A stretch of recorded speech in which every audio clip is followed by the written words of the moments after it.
Imagine waking up one day and realizing that something inside you has been quietly dying.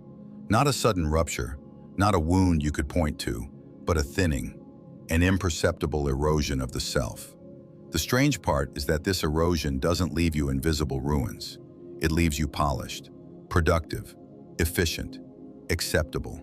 You wake up, you perform, you smile on command, and yet, when the lights are off, a vague ache haunts you, whispering that somewhere along the way, the eternal flame of your soul was dimmed. Now pause. What if the greatest tragedy of your life is not failure, not heartbreak, not the loss of material things, but the slow suffocation of that inner life, until you exist like a body on autopilot, a character wearing a costume, half convinced the performance is real. You are celebrated when you are busy. You are validated when you are relevant. Yet you feel the calling, somewhere beneath the noise. This cannot be all there is. No accolade, no string of notifications, no material possession makes the silence in the depths of your being vanish. The paradox. Never before in history has humanity had so much stimulus, so much connectivity, so much access to pleasure and distraction. And never before has there been such an epidemic of emptiness, restlessness, and quiet despair. Why is it that the more we seem to feed ourselves with culture's buffet of entertainment, ambition, and technology, the more malnourished we become at the level of the soul? It is as though culture itself has become a machine that consumes us. Not violently, no, violence would be too obvious, but subtly, invisibly, beautifully. You are encouraged to express yourself, but only within frameworks safe for marketing. You are invited to be unique, but only in ways others can recognize, approve, and click like upon. You are told that meaning is yours to define, while every signal around you quietly insists that meaning is synonymous with success, fame, wealth, or perpetual distraction. And here is the terrible contradiction that gnaws at the edges of consciousness. The culture that promises liberation through endless choice is the very thing that binds you most tightly. The anxiety to choose, to optimize, to present, to compare. It consumes the infinite richness of the human spirit and replaces it with a restless hunger that never finds its feast. So ask yourself, when was the last time you felt alive? Not entertained, not distracted, not numbed by novelty, but alive in the marrow of your existence. When was the last time silence did not feel empty, but luminous? When was the last time you knew, unmistakably, that you were more than a consumer, more than a worker, more than a cog trying to fit an industrial rhythm not designed for the mystery of your being? Suppose the real problem is that modern culture has not just failed to nourish the soul, it has actively conspired, even if unconsciously, to stifle it. What if the ideals you were told to pursue were designed to divert you away from the terrifying freedom of your inner life? What if, beneath all the slogans of progress, the essence of who you are has been traded for comfort, safety, predictability, and illusion? Consider this chilling possibility. Most people will never realize the death of their soul until it is far too late. They will work, they will laugh, they will age, they will pass away, all while believing they lived well. And yet the deep dimension of meaning, that unquantifiable realm that philosophers and mystics call the soul, will have been left neglected, starved to the point of vanishing. And no one will mourn its absence, because the world teaches you to measure your worth not in soul, but in productivity, popularity, profit, and polish. Is this not the strangest paradox? That a society overflowing with wealth and opportunity has become a desert for the inner being? That amid the clamor of constant information, human beings have somehow forgotten the simple act of contemplation? That in the pursuit of connection, we are lonelier than we have ever been? Imagine right now that you pause for more than a moment. Pause without music in your headphones, without a glowing screen, without a plan to post the moment online. What greets you in that silence? Is it peace or is it terror? And if it is terror, whose voice is it screaming into the stillness? The terrifying thought is this: perhaps modern culture does not merely distract you from yourself, but actively fears you finding yourself. For if you did, if you truly reclaim the boundless depths of your inner being, you might no longer play the roles assigned to you. You might stop buying what they sell, believing what they promote, envying who they parade before you.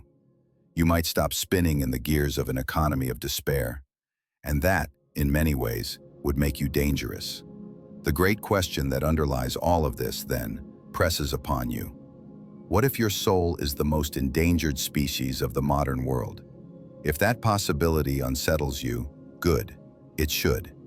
Because what follows is not a gentle exploration of abstract concepts, but a descent into the underworld of our culture's psychological and philosophical machinery. The hidden roots that shape why you feel this way, why emptiness is so widespread, and why the hunger of the soul is ignored, mocked, or commodified into oblivion. And so we must descend deeper, past the surface glitter, into the shadows of thought and history, the hidden problem and its psychological, philosophical roots. If the soul feels like it is suffocating in modern life, we must ask why. Why has a culture capable of curing diseases, building skyscrapers, and connecting billions across the globe also become a culture in which depression, anxiety, and existential emptiness thrive? The hidden problem lies not simply in technology or consumerism, but in the profound psychological and philosophical frameworks that underlie them. The world you inhabit is not neutral. It is built on values, assumptions, and narratives inherited from generations past, polished into normalcy, and blindly consumed as truth. Carl Jung once wrote that the sole purpose of human existence is to kindle a light of meaning in the darkness of mere being. Yet modern culture has twisted that fire of meaning into something else, into productivity metrics, into public image, into curated lifestyles designed for observation rather than transformation. The collective unconscious no longer whispers archetypal stories to us of gods and journeys and shadow selves. It now shows up as advertising jingles, brand logos, and endless images of other people seemingly living better than you. Meaning hasn't vanished, it has been hijacked. And here lies the crux of the hidden problem. When culture robs meaning from life, the soul grows restless, starved, and quietly resentful. But you are encouraged to interpret this restlessness only in the narrow terms that culture approves. A gnawing emptiness? That must be fixed by buying something. A spiraling sense of insignificance? That must mean you need recognition, validation, a bigger number to measure your worth with. In effect, existential hunger is cleverly mistaken for consumer hunger. Nietzsche foresaw this with piercing clarity. After declaring that God is dead, he warned not of triumphant liberation, but of a new sickness, nihilism. In the absence of transcendent meaning, humanity would swing between despair and distraction, between the horror of noticing that life might lack inherent value and the desperate attempt to bury that horror beneath comfort. We walk around, Nietzsche might say, like tightrope walkers with no awareness of the abyss beneath them, smiling, scrolling, hustling, but trembling inside. But to understand why culture became so effective at suppressing the soul, we must also look to psychology. The human psyche evolved in conditions utterly foreign to our modern lives. For millennia, identity and meaning were embedded in tribe, ritual, and spirituality. Beliefs were inherited frameworks that told you not only who you were, but why you were here. Now, in the so-called freedom of modernity, you must invent your identity, your meaning, your purpose out of raw clay, with millions of competing signals bombarding you. Sartre called this the condemnation to be free. Freedom sounds appealing, but beneath it lurks crushing responsibility. What will you do with it? How will you bear the weight of being your own God, your own author, your own answer to the ultimate why? And yet modern society offers little support for this weight. It trains you not for self-examination, but for function. From early schooling, You are taught to perform tasks, obey systems, and orient your life toward external goals, grades, jobs, salaries. Rarely are you asked, who are you, truly? What stirs in your depths? What does your pain reveal about your longing? These questions are inefficient, unsettling, impossible to measure. And so culture buries them beneath the endless rush of doing. Arthur Schopenhauer described human existence as a cycle of endless striving, desire leading to temporary satisfaction, followed by boredom, followed by new desire. The wheel spins ceaselessly. Modern culture, instead of pulling us off that wheel, has bolted us onto it more firmly than ever. Advertising is not mere persuasion. It is a psychological weapon designed to ensure your desire never sleeps. Social media is not mere connection. It is a treadmill that keeps you staring outward, always measuring, comparing, envying. The soul is trapped, not by chains of iron, but by chains of dopamine. Aldous Huxley, in his prophetic vision of the brave new world, suggested that people would not be kept passive through fear, but through pleasure. And here is perhaps the most insidious truth about modern culture. The soul is not slain by torture, but sedated by comfort. The bread and circuses of Rome have become the endless stream of shows, games, news, porn, and products, until the abyss of nothingness is dulled. Not solved, not healed, merely dulled. Viktor Frankl, who endured the death camps of Nazi Germany, observed that humans can bear almost any suffering if they find meaning, but no amount of comfort can compensate for lives emptied of meaning. In his work, Man's Search for Meaning, he argued that despair is not the result of suffering itself, but of suffering without meaning. If this is true, then modern culture creates despair not by piling pain upon people, but by denying them frameworks to transform pain into significance. If the soul cannot metabolize suffering into growth, it becomes poisoned by it. Thus, the hidden problem has multiple roots interwoven. Philosophical. The collapse of traditional sources of meaning leaves an existential vacuum. Psychological. The human psyche, unmoored from deep structures of identity and community, struggles in alienating modern conditions. Cultural. Society commodifies longing, transforming the hunger for transcendence into consumption, status-seeking, and distraction. All three converge to create a subtle form of spiritual suffocation. You may not even recognize it as suffocation, because culture normalizes the symptoms. Anxiety? Normal. Restlessness? Everyone has it. Depression? Treatable with pills or productivity hacks. Boredom? Just open another app. And all the while, the central truth hides in the shadows. Your soul is not sick because of personal weakness, but because you live in a world calibrated to smother it. Is it any wonder, then, that when silence briefly descends, when the noise pauses, the psyche recoils in panic? Silence reveals the cracks. Stillness exposes the emptiness. Philosophers, mystics, poets of old warned us, to live authentically requires courage to face the silence. But modern society ensures you almost never have to face it at all. And so the invisible prison continues, built not of walls and guards, but of comforts, expectations, and perpetual stimulation. You remain free enough to believe you are free, yet bound enough never to glimpse the boundless. This, then, is the poisoned root beneath our culture. It does not kill the soul by force. It convinces the soul to surrender itself willingly. But what grows from such poisoned roots? What happens to a world where the soul is quietly starved, generation after generation? To answer that, we must confront the consequences, not abstractly, but in the fabric of life itself. The unseen consequences. Imagine you are standing in a crowded street. The people around you move quickly, their faces lit by the blue glow of tiny screens, their minds tethered to invisible currents of information. 1,000 worlds unfold in their palms. Yet if you looked closely into their eyes, how many would you find fully present in this one? The soul's starvation is not some poetic exaggeration. It leaks into daily life in patterns so ordinary we mistake them for normal. The unseen consequences of this slow spiritual suffocation form an invisible architecture of despair.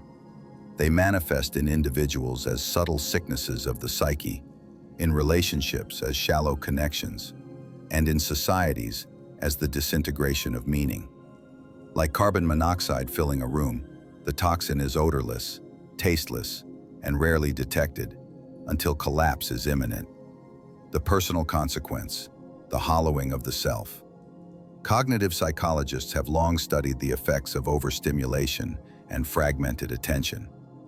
The brain, when bombarded with stimuli, learns to skim reality rather than sink into it. Depth becomes uncomfortable.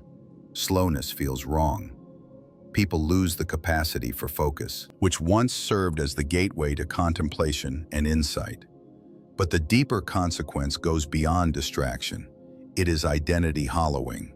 In an economy of images and signals, you come to know yourself primarily as others mirror you back. Am I loved? Becomes, did they like my post? Am I living well? Becomes, do my achievements look impressive to strangers? With each subtle shift, the soul's voice, soft, slow, resistant to measurement, is drowned. Neuroscience tells us the brain rewards such external validation with bursts of dopamine. But here's the snare. Dopamine is not the neurochemical of satisfaction. It is the neurochemical of anticipation. It keeps you chasing, scrolling, striving, like a gambler always one spin away from winning. Satisfaction never arrives because satisfaction is not the point. The system is rigged so that desire renews itself endlessly until your inner compass rusts from neglect. The greatest personal tragedy, then, is not anxiety or burnout. They are symptoms. The tragedy is substitution. People forget how to listen to the soul entirely. Disquiet is always medicated with distraction. Longing is patched over with purchase. The very capacity for transcendence, for awe, for stillness, withers unused, like wings never tested. The relational consequence, the quiet collapse of intimacy. What happens when a culture of hungry, restless egos comes together in friendship, love, or family? Relationships are increasingly forged not as shelters for the soul, but as marketplaces of validation. Two people, each hollowed by external demands, come together not to reveal their depths, but to protect their masks. Real intimacy is dangerous. It requires presence, vulnerability, and silence. But in modern culture, silence in relationships often feels unbearable. Lovers watch shows side by side, scroll beside one another in bed, half afraid the stillness will reveal how estranged they have become. Friendships devolve into exchanges of entertainment rather than mutual transformation. Without the soul leading the way, relationships default to transaction. What do I get from you? How do you complete my curated story?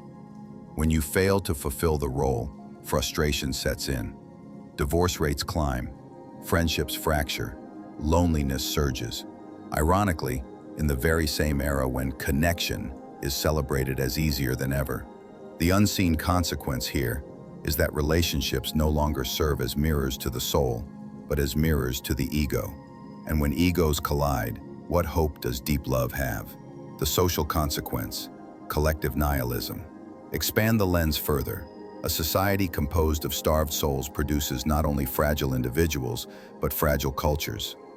When meaning disintegrates privately, it eventually collapses publicly. Jean-Paul Sartre once warned that human beings are condemned to be free, meaning we cannot escape responsibility for defining our existence. What happens when masses of people, terrified by the blank canvas of freedom, retreat instead to distractions designed by corporations and ideologues? You create societies adrift in nihilism. Nihilism is not always loud. It often masquerades as irony, endless satire, the knowing smirk that believes nothing is worth taking seriously. In art, it becomes spectacles of shock without substance. In politics, it becomes cynicism, the sense that no truth exists, only power plays. In economics, it becomes consumer addiction. Without a center of shared meaning, societies spiral into noise. Notice the epidemic of polarization today. tribes forming around ideologies, brands, influencers. The deeper hunger behind this is not for politics or identity labels, but for belonging and transcendence.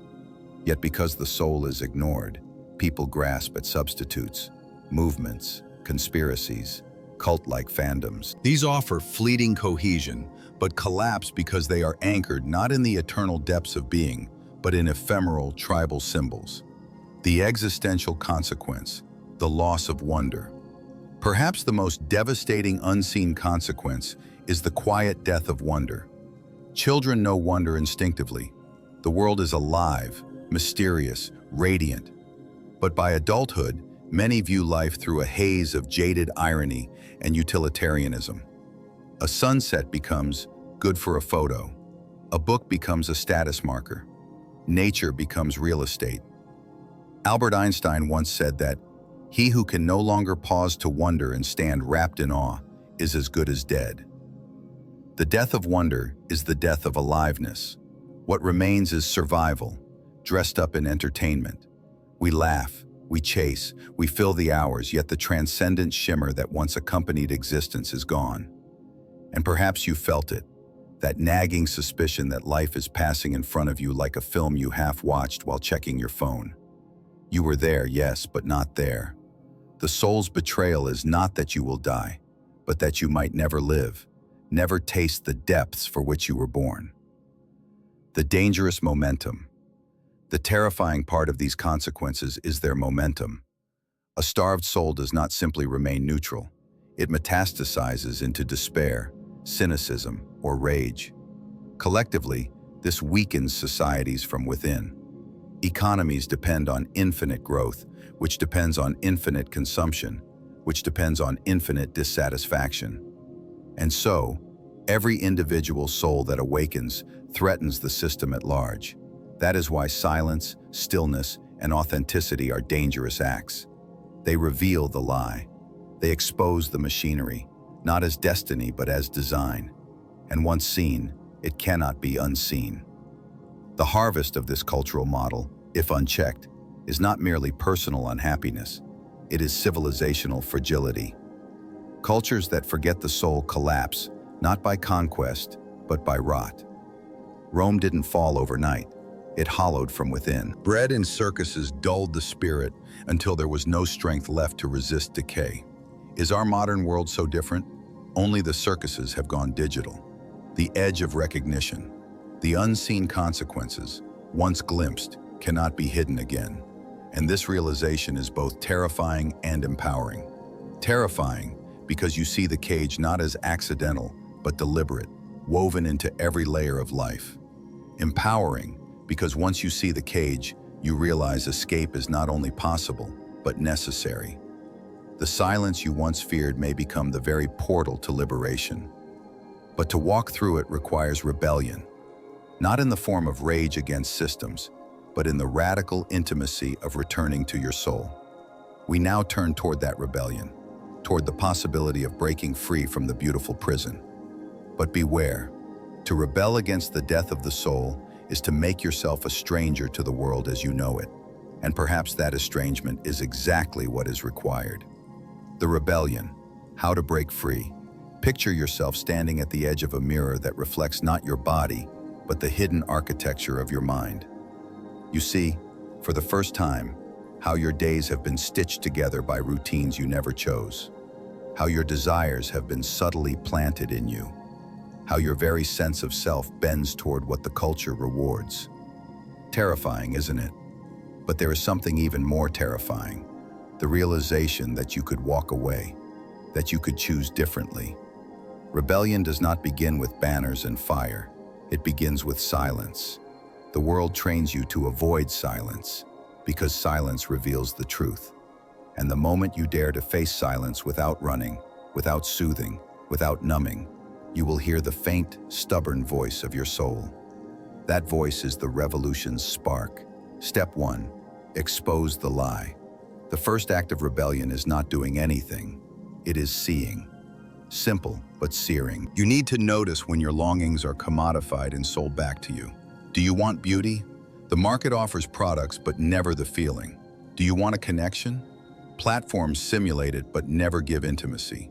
Do you want transcendence? Culture repackages it into spectacle, clickbait, and rituals of consumption. To see through this lie is itself an act of defiance.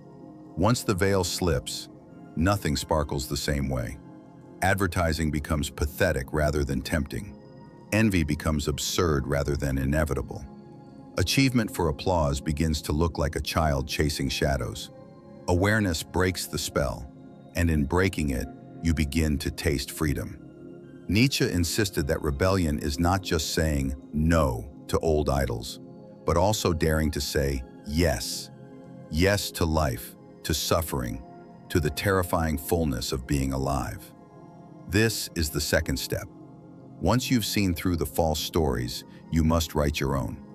That requires courage most cannot bear, for it means carrying responsibility for your existence without cultural training wheels. Step 2. Reclaim time. Time is the currency of the soul. Every second you live is an unrepeatable flame. Yet modern life steals it quietly through distraction, leaving you with fragments rather than wholeness. To rebel, you must reclaim time, not as calendars dictate, but as the soul requires. This means carving out spaces of radical uselessness, hours where nothing is produced, nothing is shared, nothing is optimized. Time that is not invested, but inhabited. Reading poetry, walking alone, sitting in darkness, staring at the stars. These are not indulgences. They are oxygen masks for the soul. The medieval mystics called this otium sanctum, holy leisure. In a frenetic culture, leisure is often dismissed as laziness. But true leisure is an act of defiant presence. It is saying, I am not a machine. My life is not defined by output. I will live moments not because they are useful, but because they are sacred. Step 3. Face the shadow. Carl Jung emphasized that until you make the unconscious conscious, it will direct your life and you will call it fate. The rebellion against cultural suffocation requires you to face your shadow, those disowned parts of yourself culture told you were shameful, irrelevant, or dangerous. Modern life encourages masks, the efficient worker, the charming socialite, the polished profile. But the soul grows in the dark soil of shadow. Until you confront your fear, rage, envy, and woundedness, not as flaws to hide, but as teachers, you remain fragmented. This is radical because culture tells you to plaster over pain with products. But when you enter your shadow voluntarily, you stop being a passive consumer of distractions and become an active seeker of integration. Wounds cease being scars of weakness. They become gateways to depth. Step 4. Reclaim suffering as meaning. The most counterintuitive rebellion is to refuse the cultural allergy to suffering. Our society preaches that all suffering must be avoided, medicated, or packaged into lessons for a personal brand. But Viktor Frankl argued that the deepest human freedom lies in choosing how to relate to suffering. Pain without meaning destroys.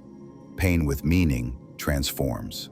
To suffer consciously is to reclaim your freedom. It is to face heartbreak, loss, loneliness, not as defects, but as invitations to deeper humanity. In this way, you rob culture of its greatest weapon, the promise of painless distraction. When you no longer run from suffering, you stop being controlled. The soul grows strongest, not in constant pleasure, but in the furnace of trials transformed into wisdom. Step 5. Cultivate transcendence. Finally, rebellion requires reaching beyond the cramped dimensions of ego. For some, this means spirituality, prayer, or mysticism. For others, it means art, philosophy, or acts of radical love. The point is not which path you choose, but that you choose a path at all, that you consciously cultivate spaces of transcendence where you taste the eternal. Without transcendence, life becomes a flat surface, endlessly repetitive. With transcendence, even ordinary acts glow with divine significance. A conversation becomes revelation. A breeze becomes cathedral. A tear becomes holy water. This cultivated transcendence is not escapism, but expansion. You do not run from the world. You see the world with new eyes. You pierce past its shallowness to glimpse its hidden grandeur. A quiet revolution. Imagine millions beginning to do this. Reclaim silence, embrace presence, honor suffering, integrate shadows, cultivate transcendence. What would happen? The economy of despair would falter. The machinery of distraction would grind against awakened eyes. Politicians, advertisers, influencers would shake, not because you shouted them down, but because you simply stopped needing what they sell. The most dangerous individual is not the one who screams against the system, but the one who quietly stops playing its game. When you cultivate an inner life the world cannot manipulate, you walk through culture like a free being rather than a pawn. That freedom cannot be bought, sold, or approved. It radiates, it unsettles, it inspires. The Stoics called this inner fortress freedom, recognizing that while externals can be stripped away, the sovereignty of your soul is inviolable. To live this truth in modern times may be the most subversive act imaginable. The price of rebellion. Make no mistake, this rebellion comes at a cost. To unhook your soul from culture's narratives will make you foreign to many. Friends may not understand why you no longer care about chasing what they chase. Colleagues may think you are strange when you choose silence over stimulation. In moments, you yourself will feel adrift. The cages of distraction, for all their suffocation, at least felt familiar. But what is the alternative? To remain in bondage? To live the slow death of the soul just so you can belong? Rebellion is costly, but passivity is ruinous. When you stand naked before your own deepest truth, with nothing to shield you but your courage, you will tremble. Yet that trembling is not weakness, it is birth. The soul trembles as new life rips through old skin. That too is rebellion, choosing birth over suffocation, even when birth feels like death. Toward the ultimate realization.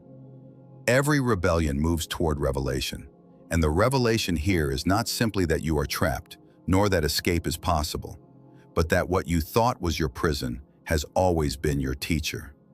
The machinery that threatened to suffocate you may, paradoxically, have driven you toward awakening. But this is the deepest truth, and it deserves its own unveiling. To glimpse it, we must step beyond rebellion into the highest realization, the ultimate truth that reframes everything you thought you knew, transforming pain into clarity, despair into liberation. The ultimate truth, the final, most powerful realization. Imagine, for a moment, that your whole life you have been walking through a house with covered windows. From the inside, you decorated the walls, placed furniture, improved lighting, and convinced yourself it was home. Yet one day, through some accident or crack, you see light spilling at the edges. You realize there are windows behind the curtains you never pulled back, and beyond them, an entire world has been blazing in color and vitality all along. This is the soul's realization, that it was never dead, never abolished, never destroyed by culture. It was only veiled, silenced, forgotten. It has always been here, waiting patiently beneath the noise, untouched by advertising, immune to algorithms, timeless against the current of history. The ultimate truth is not that modern culture kills the soul. It cannot. The soul is eternal. What culture does is hypnotize you into forgetting it. Think of it this way. If your mind is a stage, modern life crowds it with actors shouting lines you didn't write, roles about ambition, image, success, identity. You assume this chaos is the whole play, yet deep in the wings, behind the noise, another actor waits, the lead. The ancient, essential voice that has carried you since the beginning. The rebellion is not creating this voice, but finally letting it walk on stage. The final realization is disarmingly simple. The soul cannot be destroyed, only surrendered or reclaimed. The shift of perspective. All the pain, emptiness, and restlessness stem not from losing the soul, but from believing the world's noise is all you are. The moment you step back, breathe, and remember, I am not my status. I am not my productivity. I am not my curated mask. In that instant, freedom cracks open. The soul is not something you find like a missing object. It is the flame already burning in you, hidden beneath layers of dust. Culture tells you, become someone. The soul whispers, you already are. That shift, from striving to awakening, is everything. Nietzsche spoke of the Übermensch, the higher human who creates values anew. Jung wrote of individuation, the process of unifying the self with its total depths. Frankl insisted that meaning is discovered, not invented. And what all these visions converge toward is this: the soul is indestructible. The only illusion is forgetting it, seeing culture for what it is. Once you hold this truth, the culture that seems suffocating transforms before your eyes. You no longer need to flee it, nor hate it, nor be enslaved by it. You can walk through it like a lucid dream. Distractions appear, but you see them as distractions, not as destiny. Algorithms whisper, but you recognize them as noise. The endless race for validation roars, but you no longer mistake applause for worth. Just as a lucid dreamer realizes that the monsters are dream fabrications, you begin to see culture's manipulations as paper tigers, convincing only when unexamined. And here lies the paradoxical beauty. This hostile terrain becomes your training ground. Each temptation, each emptiness, each loneliness becomes an opportunity to remember who you truly are. The very thing that once imprisoned you begins to awaken you. The return of wonder. When the soul awakens, wonder returns with it. The simplest things start to glow. Sunlight filtering through leaves, laughter shared with a friend, the quiet dignity of your own breath. Life ceases to be a checklist of achievements or a performance for spectators. It reverts to what it always was: mystery, unspeakable, and radiant. This wonder is not naive. It does not deny suffering, but embraces it as part of the vast tapestry. To be alive is astonishing, fragile, finite, infinite. In this awareness, gratitude is no longer forced. It flows. Existence itself feels like an outrageous miracle. Schopenhauer, for all his pessimism, admitted that moments of art, music, and beauty can suspend the wheel of striving. The awakened soul dwells more and more in those moments, not as an escape, but as a truer reality. For a few breaths, you stand outside the machinery of culture, feeling instead the inexhaustible presence of being itself. The call to live differently. When you begin to live from this realization, your life changes in ways others will not understand. You may still hold a job, own possessions, scroll through a phone, but underneath, you pulse with a different rhythm. You are no longer hypnotized. You are awake, and awakeness is contagious. Look throughout history. Revolutions often begin not with warriors, but with mystics, poets, visionaries, those whose souls burned so fiercely they became torches for others. To be fully alive in a world half asleep is to become such a torch. The rebellion, in the end, is less about overthrowing systems than about embodying what cannot be bought or sold. If even one person sees you living this way, with presence instead of performance, depth instead of distraction, they may begin to wonder, what is that fire? Haven't I felt something like it once? This is how cultures begin to change, one soul at a time, remembering itself until memory spreads like wildfire. A new kind of strength. The strongest person is not the one most armored, but the one most rooted. Rooted in silence, rooted in wonder, rooted in the indestructible flame of the soul. Such a person can suffer deeply without collapsing, can love fiercely without fear of loss, can see through illusions without bitterness. Strength does not mean avoiding vulnerability. It means living so close to truth that no illusion can dominate you. This strength is desperately needed in an age of hollow identities. The world clamors for leaders who can tweet louder, posture bigger, accumulate faster. But what the world needs are souls, souls that remind us what it means to live, to see, to love. The cinematic ending. So imagine, finally, that you stand alone in the middle of a busy city street. Around you, the noise thunders, screens flash, conversations blur, advertisements pulse. Yet inside, your silence is complete. You breathe, you smile, and in that moment you realize you are utterly free. Not because the culture changed, but because you changed your relationship to it. The machine hums, but it cannot touch the indestructible core of your being. You are no longer asleep, but awake, in awe, in defiance, in reverence. This is the ultimate truth. The soul does not need to be bought, validated, or repaired. It only needs to be remembered. To live in that remembrance is to walk as a luminous being through the shadows of forgetting. And in doing so, you not only reclaim your own life, you light the path for others still wandering in the dark. So rebel, yes, but rebel not with anger, nor with despair. Rebel with presence, with wonder. Hashed. Et meta. Pause. Sex. 0.05. With the inviolable radiance of your remembered soul. For in the end, this rebellion is nothing less than the triumph of being alive.